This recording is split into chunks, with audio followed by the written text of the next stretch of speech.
Demand-Avoidance Phenomena, or in brackets, pathological or extreme demand avoidance, close brackets, what if it is a neurodevelopmental disorder, by Richard Woods at London South Bank University, PhD student, and this is a recording of a talk that I delivered on the 12th of December 2022, but I'm doing this on the 13th.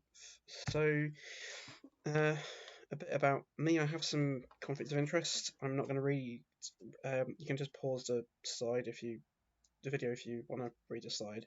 A bit about me. I am autistic. I do meet Elizabeth Neese's behaviour profile for pathological demand avoidance. I said that because there's multiple behaviour profiles in print, and I have slightly different clinical interpretations due to the wording used. I need to be quite clear that I tend to call PDA demand avoidance phenomena because there's a substantial amount of dislike at the pathological and extreme descriptors for the term. People tend to argue that they're just demeaning and derogatory in other such language. So, yeah, by calling it phenomena, I'm trying to validate that actually there is something tangible there, and people do need support. So, yeah, just moving back on to where it should be. So, I actively reflect on how my values shape my understandings and construction of autistic people, and I also do the same for PDA itself. So, my agenda is for at least inclusive, good quality, scientific, method-based research and practice. I favour a cross-categorical approach, and I think we should be aspiring to stop using kind of disorder-based constructs like autism or ADHD or generalized anxiety disorder, etc., etc. I'm doing a PhD investigating PDA as part of the Critical Autism and Disability Studies group at London South Bank University, and this is my interpretation of the literature. Others might disagree. So, yeah, I apologise. This is not the same talk that I advertised because I didn't have time to do to complete the research because of executive functioning and mental health issues over the last few several weeks. So the talk covers a brief overview of the Eaton Weaver 2020 paper, which is relatively important. Details of the proposed thought experiment. Why do the thought experiment? Viewing PDA as a neurodevelopmental disorder, kind of the logic and the kind of proposed kind of results from the hypothesized thought experiment, what we can infer from the hypothesized results, and just a brief conclusion. I conclude that much of the concerns surrounding PDA as a form of autism seem to be valid. So, this is my definition for critical autism studies that I'm working from, so it's by Mitzi Waltz. So the criticality comes from investigating power dynamics that operate in discourses around autism, questioning deficit-based definitions of autism, and being willing to consider the ways in which biology and culture intersect to produce disability.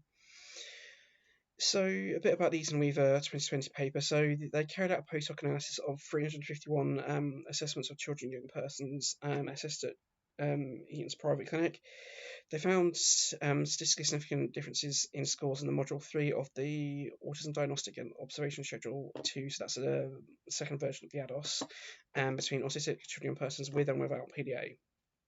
So the Module 3 includes a variety of tasks like joint interactive play, telling a story from a book, conversation and reporting, and a series of questions examining a person's understanding of theirs and others' emotions as well as their perception of everyday social relationships. Differences appear to occur due to inability or unwillingness to engage in the assessment, the creative attempts made to disrupt, avoid, or delay completing the module. Children and persons with PDA were more likely to have scores of 3, so basically minimal or no response to examiners' attempts to engage the participant rather than 2s or 1s.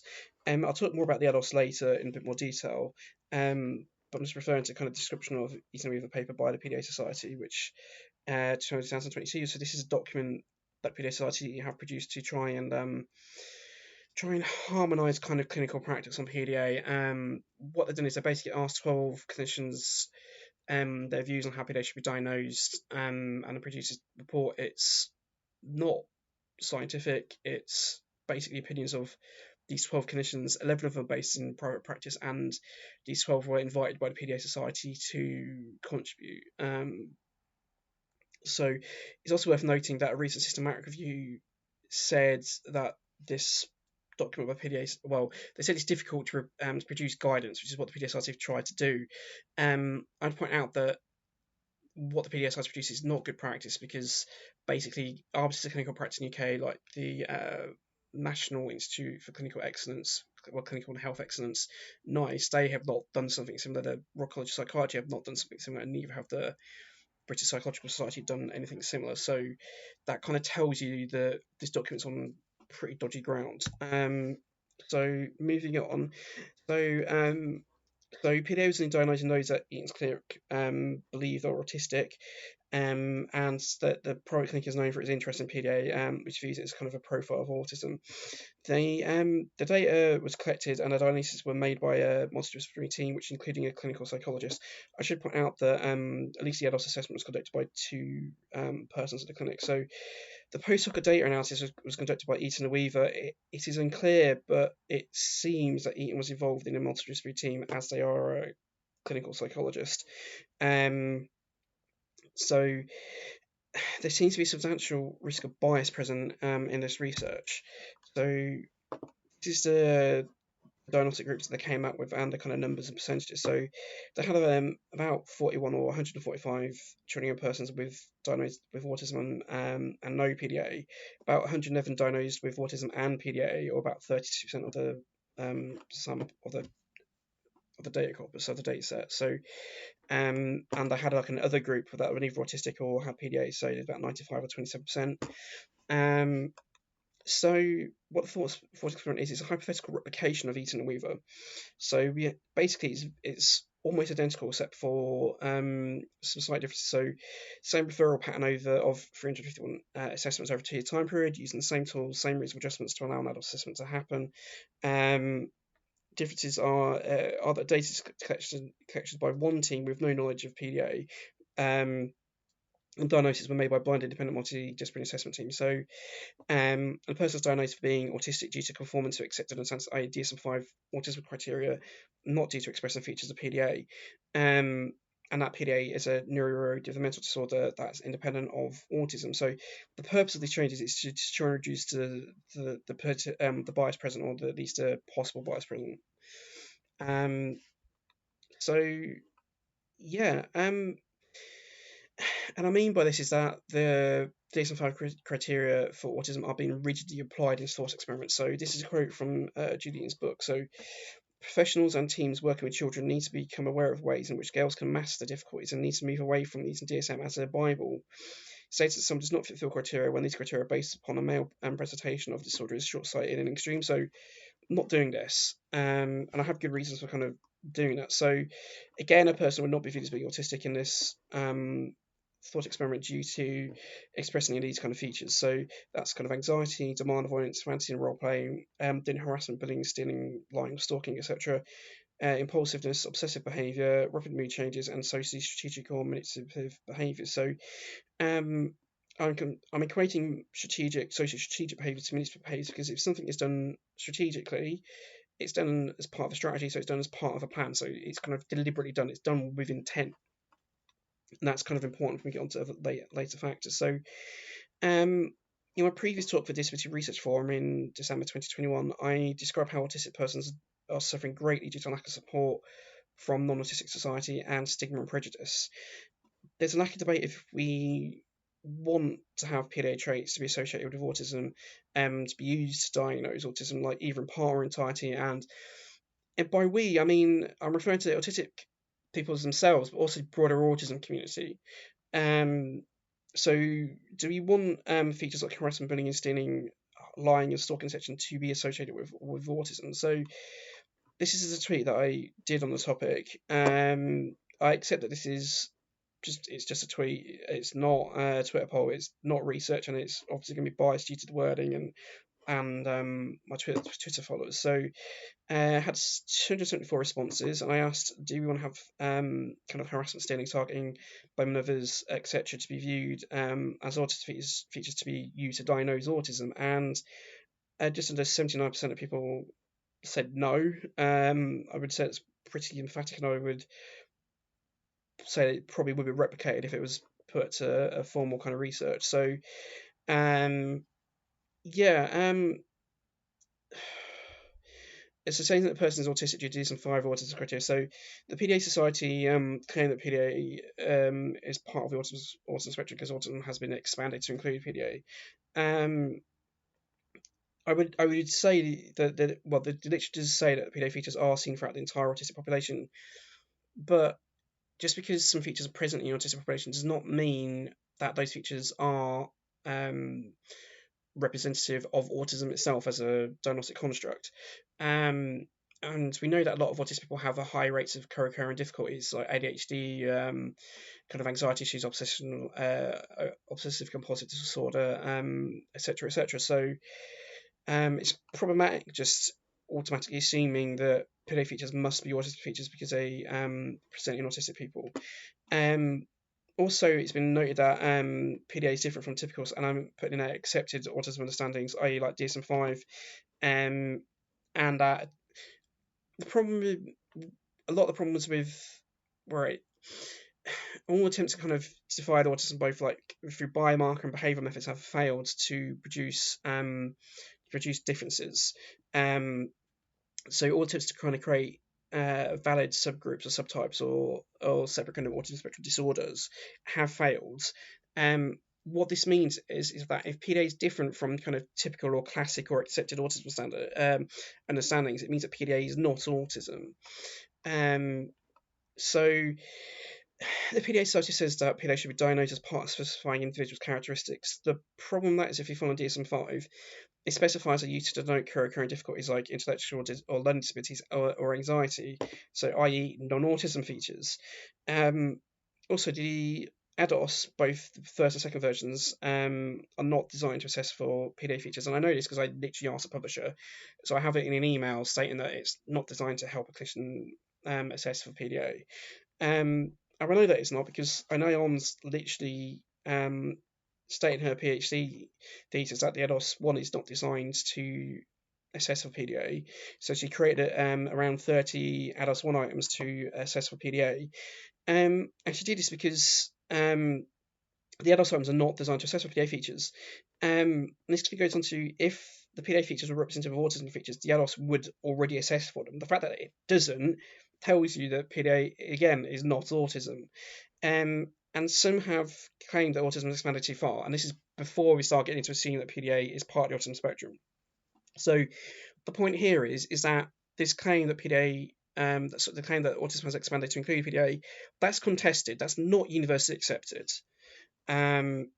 So yeah, so these are some quotes from the literature to kind of back up the kind of previous couple of slides. So although there are obvious differences from a classic autism profile, so that's from Anion's 2016 B, page 1, and this quote is talking about kind of situations in which PDA should be considered to be diagnosed, or someone should be assessed for PDA. So those who have an autism diagnosis but it doesn't quite fit or are on the cusp of but do not meet autism diagnostic criteria. The fact you're talking about kind of people who don't conform to DSM-5 autism criteria should be considered to have autism, considered to have a PDA diagnosis should tell you that again that PDA is not autism. Now this is kind of another full quote from this document from the PDA Society. So, whilst individuals with a PDA profile would be expected to meet the criteria for autism, the contributors' accounts show that they often present with superficially better social interaction skills, often with good eye contact, fewer repetitive behaviours and less obvious routines, and in brackets, routines may be on their own rather than someone else's, reflected in a strong need for or control over their environments. Their interests that may be intense but not so long-standing or more focused on people and things. The fact that this is having to be written again tells you that diagnosing PDA as part of the autism spectrum or as a profile of ASD is not representative of broader clinical practice on autism.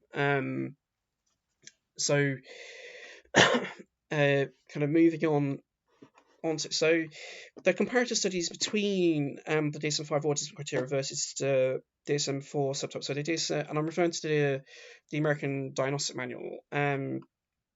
So the DSM-4 has 3 autism subtypes. So they are Asperger's syndrome, autistic disorder, and pervasive developmental disorder, not otherwise specified, or PD NOS.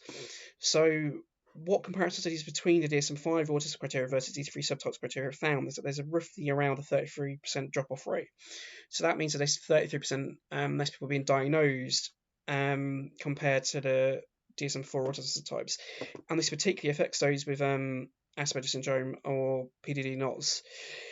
What that means in relation to what PDA is that the demographic of autistic people who would tend to be diagnosed with PDA is those who would tend to get an Asperger's or a PD NOS diagnosis. So the demographic that would tend to receive a PDA diagnosis are those who would tend not to receive a DSM-5 autism diagnosis.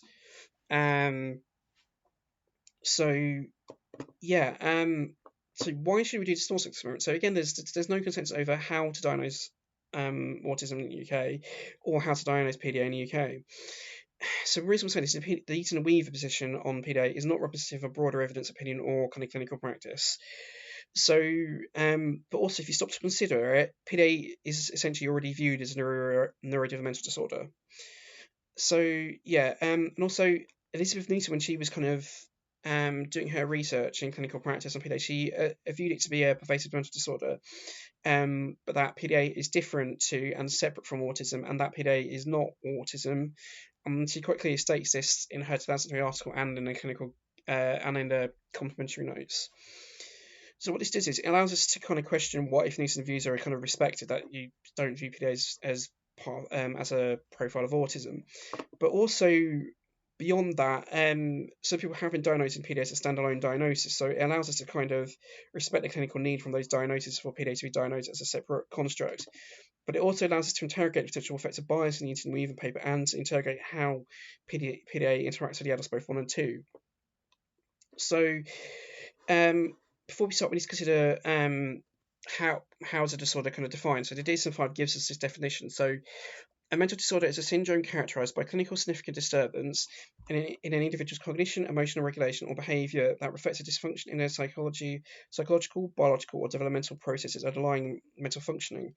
Mental disorders are usually associated with significant distress or disability in either social, occupational, or other important activities. So they're literally referring to kind of with peers, kind of, so that's at work, or kind of important areas. So that can be kind of with family or in education or like school, or areas of daily living. So that's kind of like getting changed, kind of cooking, going to the bathroom, etc., etc. But just to carry on the quote, so an expectable or culturally approved response to a common stress or loss, such as death or a loved one, is not a mental disorder. Socially deviant behaviour, so in brackets, e.g.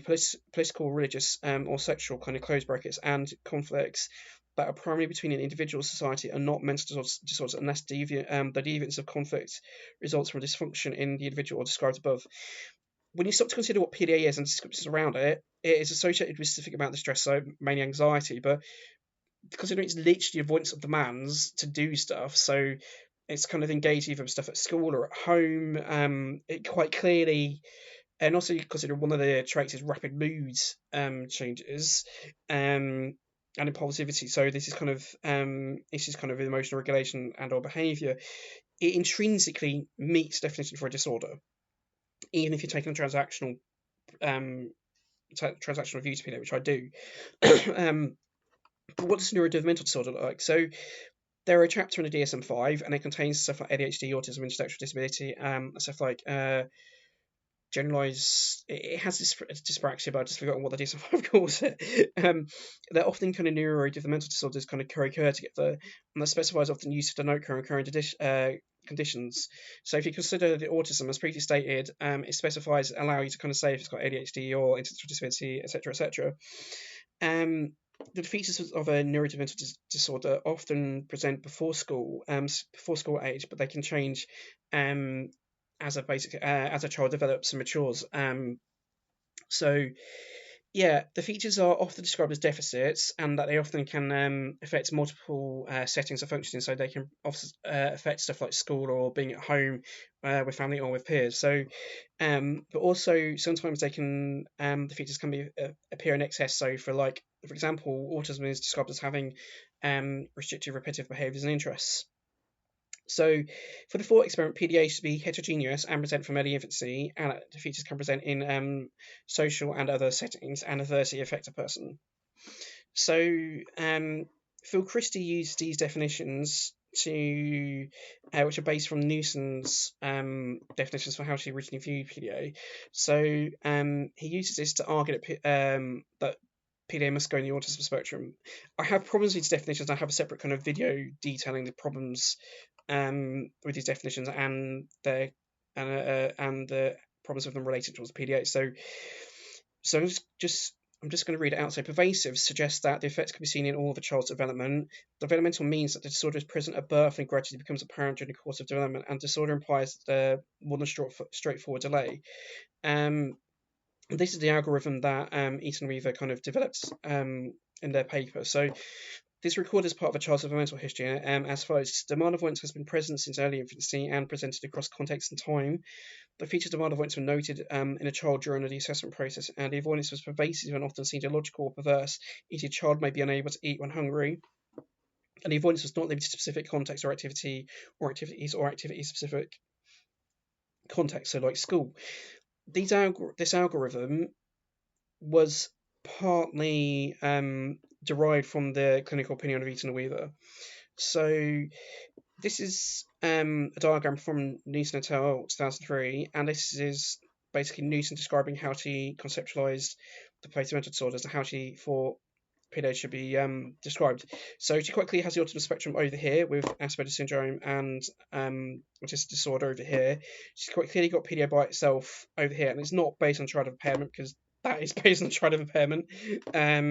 But what I would like to draw attention to is specific language impairments that include stuff like dyslexia and dysphagia. So that is kind of so dysphagia is when your person has issues kind of with verbal communication.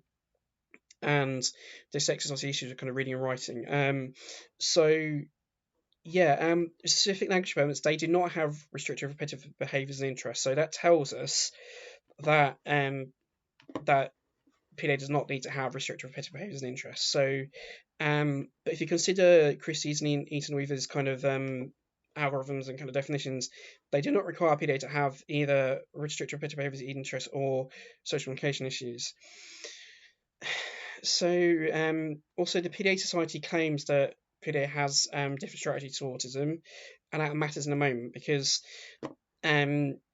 I would argue that kind of definitions for PDA profile of autism conform to understandings of neurodevelopmental disorders, so that PDA is already a neurodevelopmental disorder, not a profile. And the reason I say this is because of this quote by Jonathan Green. So just going to read out a cautionary counterview, however, is that the formulation of a PDA diagnosis or profile in quotation marks, the terms often are used interchangeably, as in the Stereotype paper, contains much more than a simple symptom description, but presupposes specific personality and developmental identity in a child linked to a set of management strategies, none of which has yet been established empirically. Starting from this point, it seems a lot, and therefore can create a circularity in a clinical as well as a research thinking that may well not serve children and families well.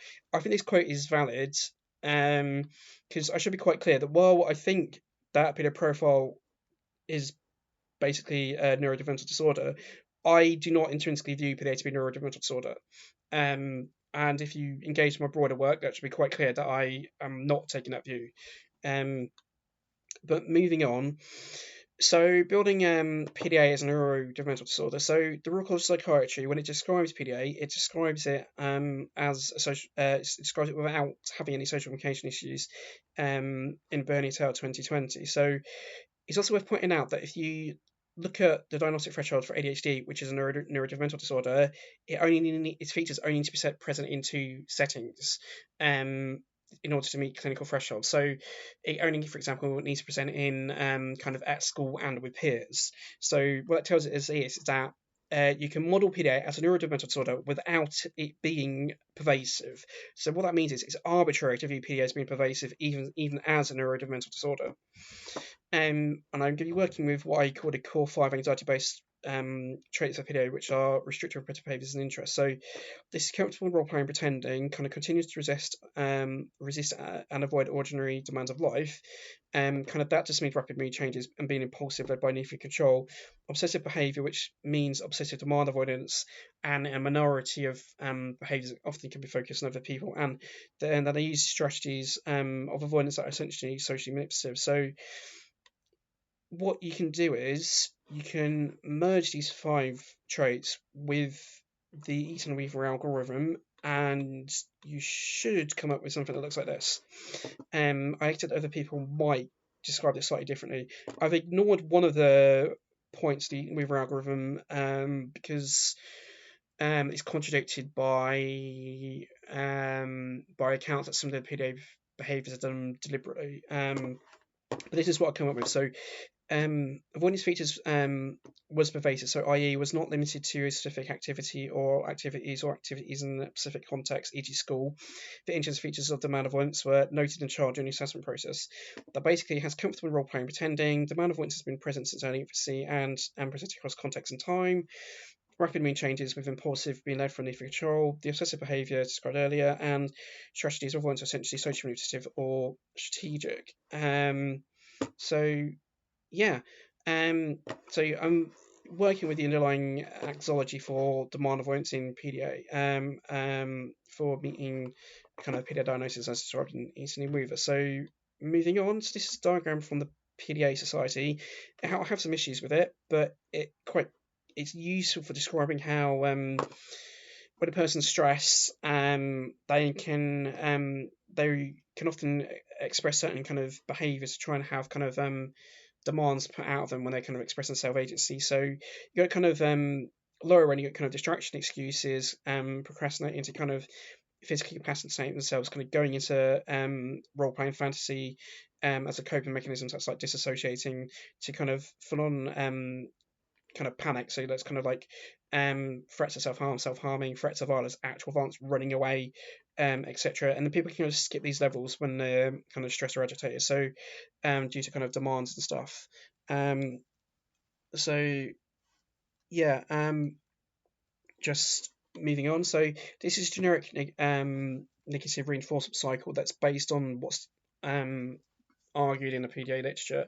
So you have kind of a demand which can be internal, external, that causes anxiety and or distress, that kind of leads to kind of avoidance behaviour, which can be either rational or irrational nature, that forces the demand to be removed, and the person then gets temporary relief from the anxiety, distress, and so it kind of leads to kind of the avoidance behaviours to kind of generalize and kind of habitualize over time due to negative reinforcement. So this is a three-dimensional model of how I model PDA. So that's literally how often the demand avoidance features are presented over time. So that could be in a day, a month, or a week, depending or a year, depending on what unit of time you want to use. This intensity of distress features continuum. So that literally is this diagram here. So this will be kind of lower end. This will be the higher end. And this is literally the manipulative, strategic to compulsive social avoidance behaviour. So the more stressed or anxious a person is, the more compulsive their social avoidance feature is going to be, while the less stressed they are, the more manipulative or strategic. So what this means is that the less stressed they are, the more the avoidance features are done with intent and deliberately, and the less kind of deliberately with intent, the more stressed or anxious they are, they're done. And this is a threshold in which demand of which is kind of become pathological at. It's not really applicable if you're viewing it as being pervasive, but just moving on. And this is a transactional model for how kind of PDA can be viewed as a neurodivergent way of being at times. So it kind of matters, because if you're having rapid mood changes, for example, that can affect the quality and quantity of social interactions a person experiences, and that can obviously lead to a person having kind of issues in kind of social understanding, etc., which kind of could feed back into here. Leads to a person being anxious if they have like faulty worldviews and other bits and pieces. So yeah, it's just a transactional stress environmental model for PDA. So this slide I presented earlier, I'm just bringing it back up to kind of remind you of the values, because we're going to start. We're going to present the rationale for the hypothesized results. So yeah, this is again just presented information around the ADOS is not designed to assess for PDA features. So a bit more about the ADOS. So the ADOS assessment contains many structured and semi-structured social interactions for the examiner and the person suspected of being autistic. It can take between 30 minutes to 60 minutes to complete.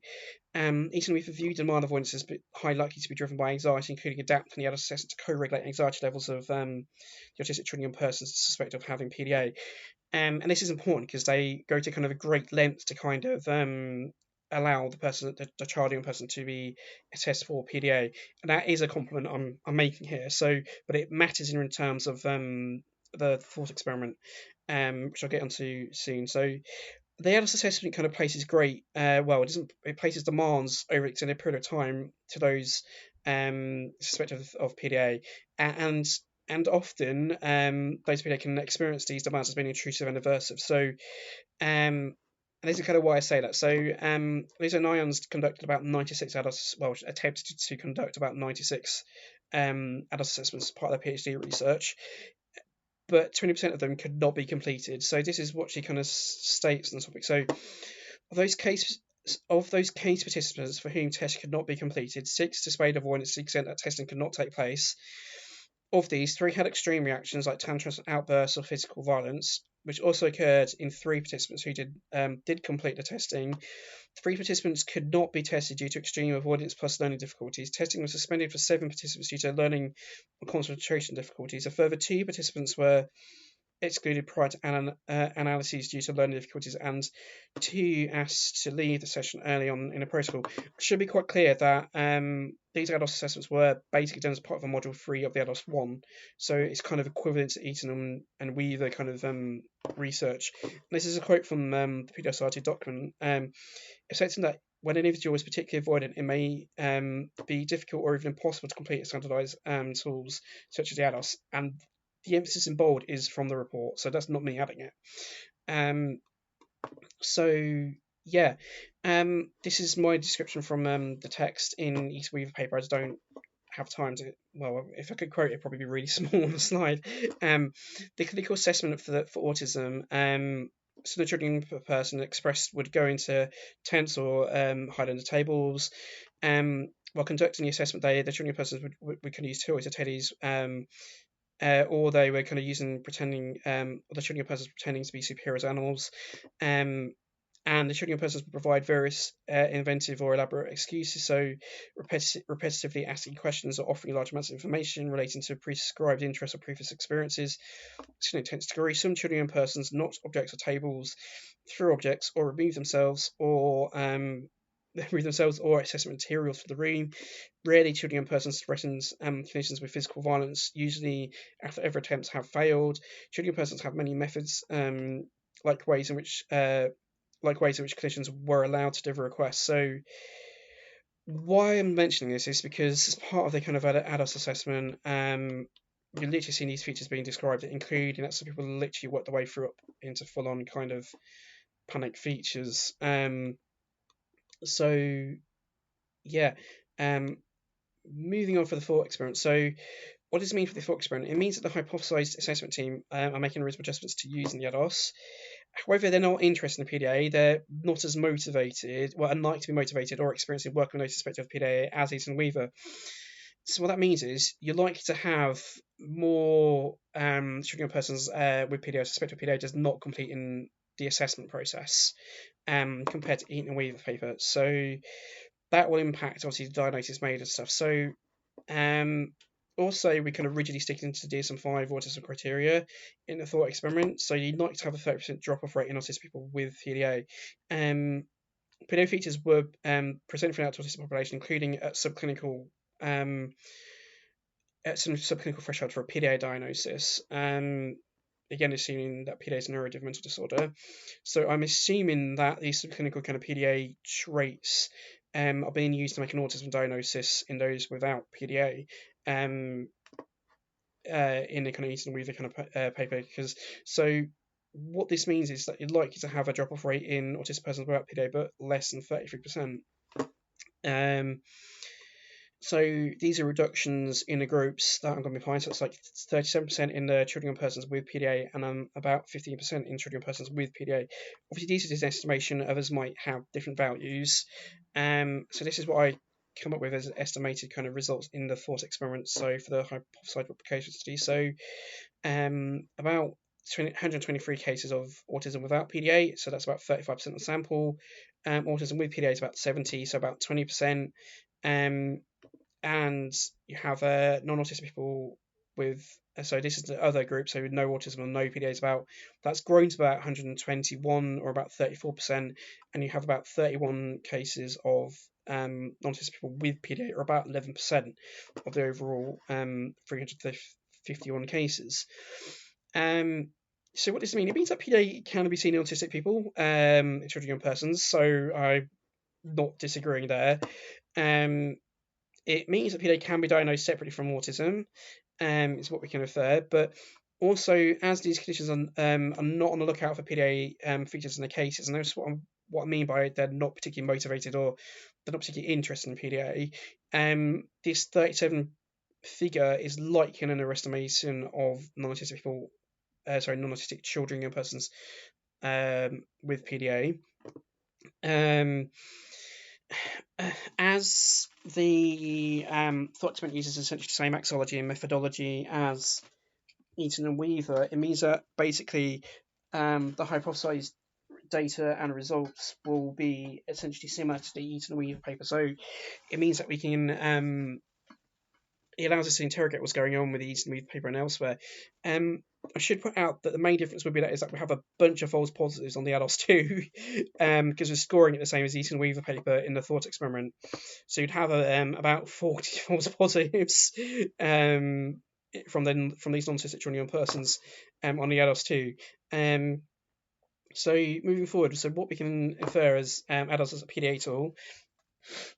So I got a couple of quotes from the PDA Society document. So, accepting that when an individual is particularly avoidant, it may be difficult or even impossible to complete a standardized ADOS assessment. So, standardized assessment tools such as the ADOS, though scoring algorithm does allow the examiner to score the interaction as a free, which reflects instances where the session was disrupted or where the individual refused to engage. The ADOS can still provide helpful information and be used to explore the overall nature of the interaction, even if it cannot be scored officially. So the next quote is, the module 3 includes a variety of tasks, including joint interactive play, telling a story from a book, conversation and reporting, and a series of questions examining young persons' understanding of theirs and others' emotions, as well as their perception of everyday social interactions. The difficulties appeared to occur because of an inability or unwillingness to engage in the assessment, with creative attempts made to disrupt, avoid, or delay completing the module. Children with a PDA profile were more likely to score 3, so in brackets, minimal to no response to the examiner's attempts to engage the participant, rather than 2s or 3s. So the next quote kind of explains a bit more of the previous quote from the PDA Society. So this is from the Eaton Weaver paper. So each item within the ADOS 2 is assigned a score of either 0 to 3. So 0 equates to indicating no difficulties, 1 indicates mild difficulties, 2 indicating more significant difficulties, and a 3 indicating marked or substantial difficulties. So what you see here is there's a difference between the 3's description scoring for the ADOS on the Eaton Weaver paper compared to the PDA Society. So 3's indicating marked substantial difficulties is different from the minimal or no response to examiner's attempts to engage in a participant. What I would ask is how is a willingness to engage in with an autism assessment using creative attempts made to structure, avoid, delay completing the module indicative of autism? And I'm going to kind of expand on that a bit more. So much of the PDA features seems to be compulsive in nature and is argued to be developed and maintained via generic negative reinforcement cycle. However, much of the PDA features seem to require intent to do the action, so that's stuff like harassment, stealing, lying, stalking, etc. Likewise, if a person is unwilling to engage with an assessment indicates by choice, i.e. done with intent, and this matters because autism is described as through a medical model perspective in the DSM-5 as having social communication issues. So how can PDA be autism? A person seems not to have social communication issues, and the reason why I say this matters is because if someone's doing it by intent, they're deliberately kind of choosing not to engage. So they seem to basically be asserting their self-agency to not take part in a process, in the assessment process. So, and that's what I mean. So a person seems to have limited or minimal social communication issues if they're a certain self-agency to not take part in the assessment process, and that's why I refer to the creative attempts made to disrupt. So you have these children using creative attempts made to disrupt, avoid, or delay completing the kind of ADAS module. And this is why I'm going, how is a willingness to engage in adult models using creative attempts asserting their self-agency, how is that indicative of a person being autistic? So I also go on to ask, how can a person be autistic if they deliberately express their self-agency by not engaging in the ADAS assessment? And it matters because it seems to be contradicting the entire fact that autism has social communication issues, at least defined medically as such. And it matters because Eaton Weaver hypothesised that PDA supposed surface sociability should present in low ADAS scores. So like I often been scored a 1 instead of being scored a 3. Yet Eaton Weaver reported that often PDA scores in the research scored a 3 due to the quality of interaction. So, but they acknowledged that the social interactions are subjective in nature, and this is where I'm going to bring in the Anayon's doctoral research using the 96 adult assessments with bespoke roughly PDA items that they designed to assess a PDA. So this is what Anayon's reported. One of the things that she reported. So, for example, a number of participants in a PDA group spoke for some of the session in a very babyish voice and style, e.g. using only a single word, but at other times appeared age appropriate in their verbal communication. Therefore, unusual behaviour features may have reflected a style of interacting which was inappropriate for the context, but rather a functional impairment rather than a functional impairment interaction. So what she's saying here is that some of the PDA communication style is not impaired, so that it represents difference, not impairment. So it means that they actually detected this in their ADAS items that they used to assess our PDA. So why did Anayon's report find this, while Eaton Weaver didn't? These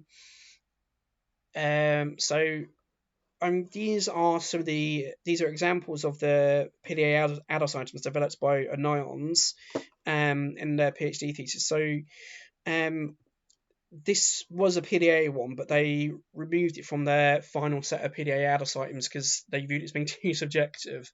And this is a tangent, but me critiquing PDA like this just shows you just how subjective diagnosing autism and PDA and other kind of mental disorders are. It's a complete fallacy that they are entirely objective. But I'm just going to read it out. So the manipulative tactics. This item uses strategies or tactics that appear to be manipulative. This item relies on subjective interpretation about whether the participant is intending to be devious rather than merely based on observation. So you have to make a call. Note that this behaviour does not need to be successful. It can uncover associated depths and unsubtle manipulative behaviour. So 0 does not apply. 1 uses tactics that can be interpreted as manipulative, i.e. with deliberate intent, e.g. pretending not to know the answer, making threats or not speaking, telling blatant lies, or occasionally uses clearly manipulative tactics. 2 uses tactics that are clearly manipulative and designed to be off-putting persistently during the session. So next one is impetuous/impulsive. So this item reflects the participant appearing impetuous or impulsive, characterized by sudden or rash actions, extreme responses, and restlessness. So 0 does not apply. Impetuous, impulsive, evident at times towards the end of the session. 2 is with extreme impetuosity or impulsiveness throughout. So verbal engagement with demands, PDA. So this is saying it's part of the final kind of 10 items that an IRC can be used to kind of assess a PDA. So this item reflects variability in response to demands. The participant cooperates with some things, tries to give good answers, checks that they are doing right, and then refuses or withdraws with others. So 0 does not apply. 1 applies to some extent. 2 extremely characteristic of the interaction. Moving on to the next one. So range of strategies to avoid. This item reflects the participant using a variety of strategies in a service of avoiding and or maintaining control during the session. So does not apply to 0. So 1 uses more than one strategy in his service of avoidance, e.g. changing the subject, making requests, interrupting, persuading, adopting a persona, refusing, bargaining, leaving the room. 2 uses more than 3 strategies. So next item is the quantity of avoidance behavior. So this item reflects the quantity of avoidance behavior, whatever its nature. So e.g. distracting, withdrawal, pretending to know, pretending not to know the answer, etc. Closing bracket. So 0, this was never true of the participant. 2, this was somewhat true of the participant. And 2, this was always true of the participant. Next item, this is particularly wordy. So cannot comply with certain things, demanding too much for them. So this item reflects that participants experiencing a clear negative emotional reaction when demands are placed, and this should be evidenced by clear signs of anxiety, such as withdrawing or strong emotional reaction that overwhelms the participant and results in a display of anger and aggression or loss of control, in brackets growling as an example. Do not code frustration or displays of annoyance or anger that seem devoid of strong emotional component, e.g. physical aggression that appears designed to stop you from doing something. So don't code it in that example. So scoring, so 0 does not apply. 1, certain questions demands cause participants to withdraw, conceal themselves, become upset, palpably anxious, lose control. 2,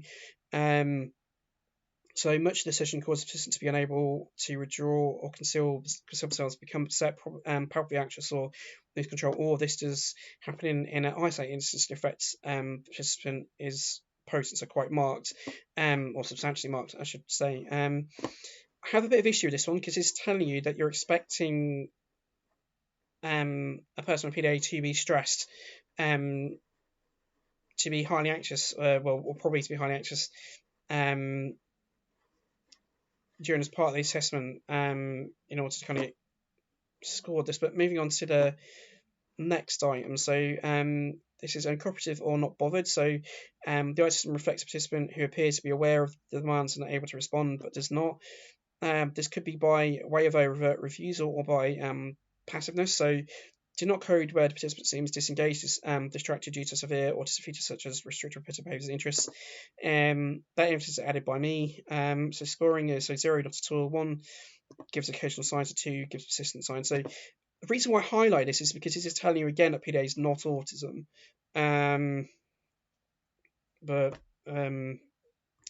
Yeah, moving on. Oh wait, that's the final one. So woohoo! We're getting close to the end. So it seems that anions could quantitatively assess for PDA features, while Eaton Weaver could not. Hence, Eaton Weaver seems to be subjectively scoring out of 2 items based on the quality of the social interactions present. I should be quite clear. I'm not denying. I should point out that I'm accepting that the social interactions were obviously quite problematic.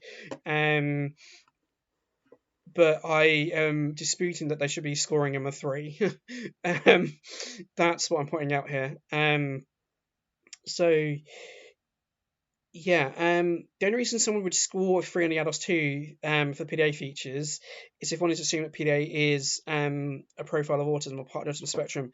Eaton Weaver kind of argued that PDA is part of the autism spectrum, and Eaton was one of these 12 contributors to this PDA Society document, which argue, and the report where this document argues that PDA is a profile of autism. So, moving on. So, yeah, this is a quote from a recent systematic review, which is in Dutch, but the article is free to access, and you can translate into English using Google or Word. The Google Translate seems better than using MS Word to translate. So, it's from the discussion section. So what it says is the lack of research into symptom clustering means that the description of the concept of PDA still has little empirical support and is currently mainly based on clinical impressions of experts.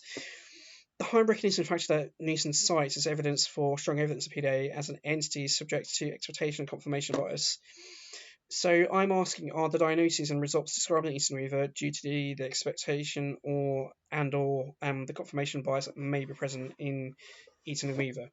So moving on, so it matters because there's 3 NICE guidelines for autism, but PDA is only mentioned in one of those 3, and it's mentioned in terms of the diagnosing and assessing autism in children and young persons. That's basically under 18s.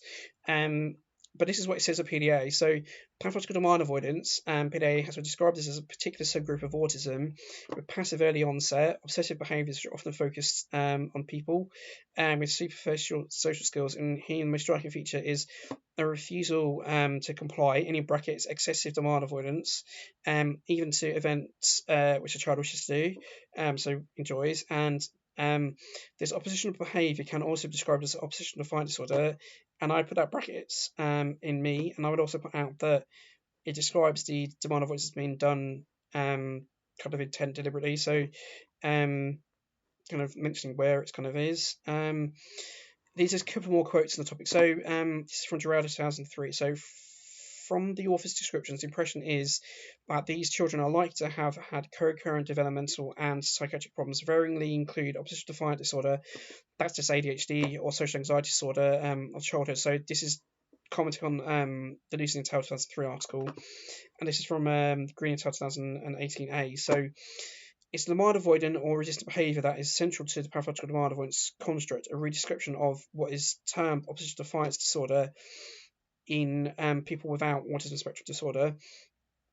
At a surface feature level, traits described as pathological demand avoidance are often highly overlapping with oppositional defiant disorder in autism spectrum construct. So broader context of this is that co-occurring difficulties often present differently in autistic persons compared to non-autistic people. And that's because autism interacts with co-occurring difficulties to make it kind of present differently. So that means that co-occurring difficulties like oppositional defiance disorder will present differently, or often present differently, in autistic people versus non-autistic people. And that's what it means. That's why it's saying that PDA may be redescribing oppositional defiance disorder in autistic people compared to what some would describe it outside of it. So the next slide is that Eaton Weaver claims to follow DSM-5 autism criteria, and they're following the NICE guidelines for CG 128 guidelines. Yet they seem to be apologising personal self-agency for being a willingness to take part in their assessments due to autism. This is just going to be for some of the cases, not all of the kind of PDA diagnoses. So I'm asking, are Eaton Weaver redescribing features of what is termed ODD in people without autism? I'm asking, are they actually adhering to DSM-5 autism criteria? And I'm asking, are they actually adhering to the NICE CG 128 guidelines? And the reason I'm saying this is because some people have described PDA as having you can model PDA as a pseudo syndrome. You can take its features and you can attribute them to accepted diagnoses or difficulties. So, for example, so this is from a Nyon's thesis. So you got kind of some autism features down here, anxiety or emotional traits here, inattentional hyperactivity here, conduct problems here, and cancer emotional traits. So when they all overlap, you kind of get nuisance PDA. And this is from Richard Soppett's book, chapter in 2021. It's a Venn diagram. So where these all overlap, you kind of get PDA. So you get autism, ADHD, atypical obsessive defiant disorder or conduct disorder, and developmental trauma. So I'm going to be wrapping this video up and this talk up. So we're on a concluding comment. So it appears the L2 is not suitable. It's an unsuitable tool to assess for PDA. It appears that the adult items that was developed by Nyon's 2013 can quantitatively assess for PDA features. I still have huge ethical reservations about this, because PDA as a demographic is meant to have high anxiety levels, and yet using the adults seems to cause these people to have anxiety. And I would argue this is needless anxiety, because there are other tools that you can use to assess for PDA features. There are other tools that you can use to make an autism diagnosis. You don't need to stick the demographic through the ADOS. Yeah, it seems that PDA profile of autism does redescribe aspects of obsessive defiant disorder as autism features. And also, what that means is that PDA as a construct has features from other kind of constructs or diagnoses. And it means that PDA is more than autism. And this matters because basic logic tells you that PDA cannot be autism. So like A plus B plus C does not equal A. So it means that PDA cannot be autism if it has more than autism features as part of it. It seems that outlooks that can separate autism from PDA, it seems that outlooks that separate PDA from autism are valid. it also just a kind of nice guidelines for assessing autism that describes PDA's demand avoidance as oppositional defiance disorder. They appear suitable guidance for research and practice-based settings. It also lends credence to the outlook that PDA isn't a necessary arbitrary line in the sand, but it also seems that concerns that PDA risks confusing caregivers and others involved, so that includes clinicians, and also it seems that concerns that PDA risks undermining the validity of clinical-based language are justified. I'm just going to conclude by asking these questions. Do we want any of these difficulties to be autism features? So actually, do we want any of these features to be used to diagnose autism?